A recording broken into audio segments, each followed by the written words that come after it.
할렐루야. 치료말씀 TV 채널에 들어오신 구독자 여러분, 예수님의 이름으로 축복하며 인사드립니다. 저는 서울 방배동에 있는 충만한 교회에서 20년이 넘도록 예수님의 이름과 성령의 역사로 일반 병원에서 고치지 못하는 귀신 출사와 암을 포함한 불치병과 조현병을 포함한 정신질환을 예수 이름의 이름과 성령의 역사로 치유하는 전인치유 목회자 강요세 목사입니다. 지난 26년 세월 동안 수많은 환자를 예수님의 이름으로 치유하여 사람답게 살아가도록 인도했습니다. 지금도 매주 월, 화, 금, 토요일 10시부터 12시까지 성령의사, 성령충만, 성령세례, 능력전이, 안수기도, 기쁨기도 치유집회를 진행하고 있습니다. 특별히 10년, 20년씩 영적, 정신, 육체적으로 고통을 당하는 상태가 중한 분들과 성령의 강한 권능과 성령의 불과 성령의 은사를 빨리 받아 목회하고 싶은 분들에 대해서는 매주 화, 금, 토요일, 주일 13, 14일부터 개별 예약하여 특별 집중치유 안수기도 시간을 갖고 있습니다. 한 번에 두 명밖에 알 수 없으므로 필히 일주일 전에 예약을 해야 됩니다. 예약하고 오시면 단기간에 자신의 눈과 몸으로 느끼고 주변 사람들이 알아볼 정도로 획기되고 강력한 능력과 치유와 효복이 체험적으로 실제적으로 나타나 사람답게 살아갈 수가 있습니다. 절대로 사람들의 말에 현혹되거나 의심하지 마시고 예약하고 오시면 여기서도 저기서도 해결하지 못한 영적, 성적, 육체적 치유와 회복, 성령의 권능, 능력이 나타납니다. 반드시 일주일 전에 전화 확인하시고 예약해야 됩니다. 이 유튜브 강의는 제가 지난 26년 동안 사역하면서 체험한 100여 가지 조서 중에서 한 권 한 권 정성을 다하여 강의하는 것입니다.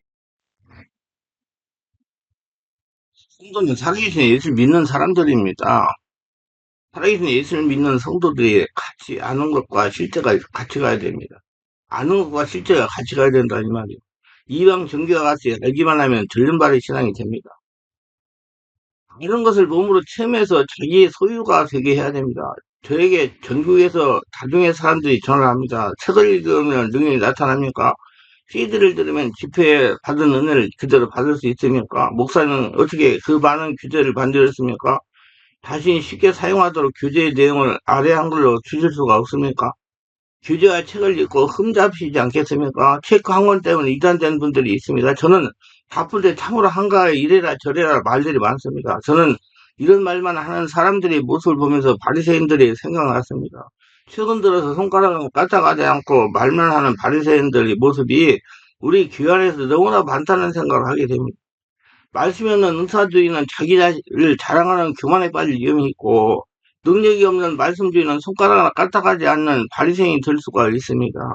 실상 우리 교회는 후자에 속하는 사람들이 절대 다수이기에 자신들이 행하는 일이 종교적이고 말씀주의라는 사실을 잘 인식하지 못하고 있습니다.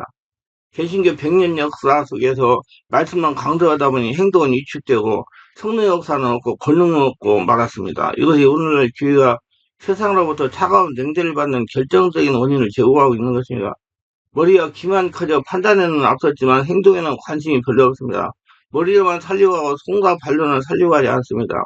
세상에서도 화이트 칼라를 지향하고 블루 칼라는 찬밥 신세가 된 지 오래입니다. 몸을 움직이지 않고 소득을 올릴 수만 있다면 그쪽으로 택하려고 하기에 요즘 공대가 부재적을 받고 있지 않습니까? 교회 역시 마찬가지로 편하게 앉아서 성경만 하고 지식만 쌓아가는 쪽을 선택하지 몸이 힘든 영적 사역은 하려고 하지 않습니다. 특히 깊은 기도를 오래오래 하려고 하지 않아요.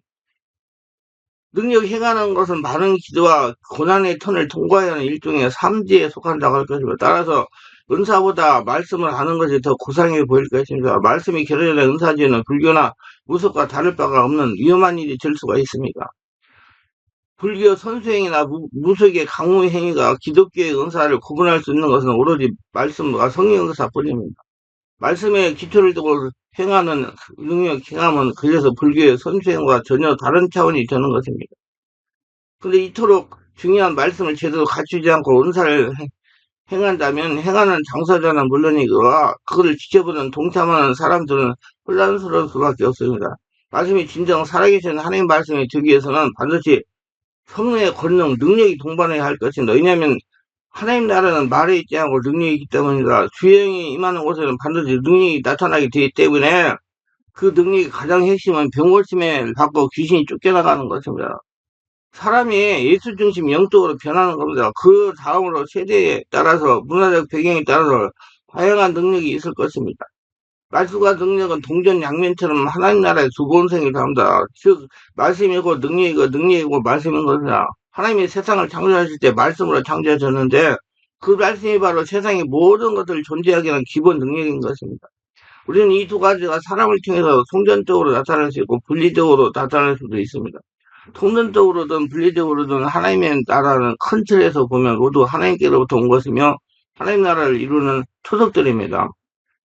하나님은 각 사람에게 나누어져 균형되게 하나님의 일을 행하시는 것입니다. 따라서 말씀을 능력을 돕는 위치에 서야 하고 능력 또한 말씀을 돕는 위치에 서야 됩니다. 서로가 서로를 지지하고 도움으로써 하나님 나라가 견고하게 설 수 있는 것인데 안타깝게도 우리는 이런 하나님의 뜻을 제대로 이해하지 못하고 서로 비판하는 태도를 취해온 것입니다. 절대 다수에 속하는 말씀주의자들이 우선 이 점을 바르게 이해할 필요가 있습니다. 성경 보고도 중요한 것 못지않게 성령 안에서 깊은 기도도 중요합니다. 성경 공부에 관심이 많은 사람들은 기도를 피상적으로 하는 경향이 있습니다.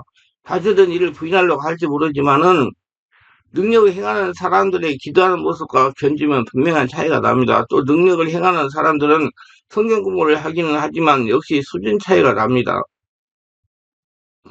두 가지를 다 흡족하기는 결코 쉬운 일이 아니지만 그렇다고 해서 어느 한쪽으로 과도하게 치우치는 것은 바람직하지 못한 것입니다. 영성훈련의 가장 중요한 목적은 그들을 닮아가는 것입니다.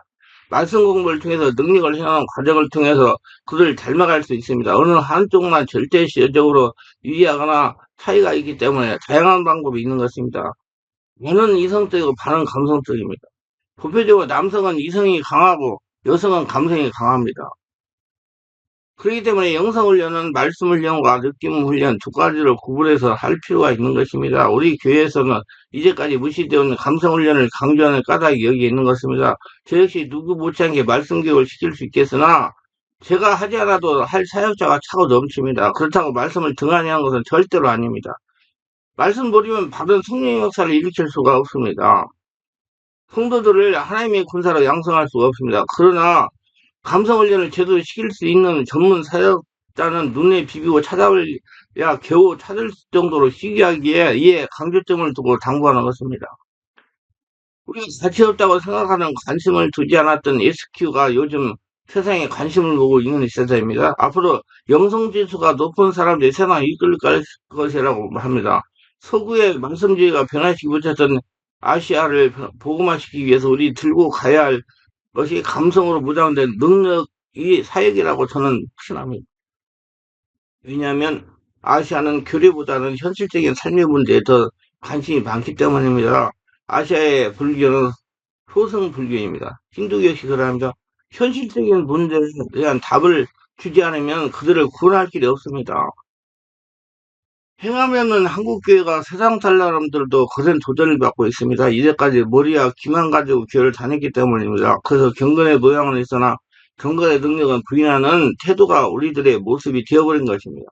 바울은 제자 디모데에게 이런 사람들을 멀리 당부하라고 했습니다. 또한 야고보 사도는 하나님 아버지 앞에서 정결하고 더러움이 없는 경건은 곧 고아와 과부를 환난 중에 돌보고 자기를 지켜 세속에 물들지 아니하는 그것이라 이렇게 설명했습니다. 그러기에 말만 앞세우고 행동하지 않던 우리의 모습을 회개하지 않은 소리가 교회 일부에서 일어나고 있습니다. 행함이 없는 믿음은 반성이 없이 오랜 세월 동안 목회자 일방주의로 해서 그들을 편하고 유리한 형태로 교회가 발전되어 왔음을 부인해서는 안 됩니다.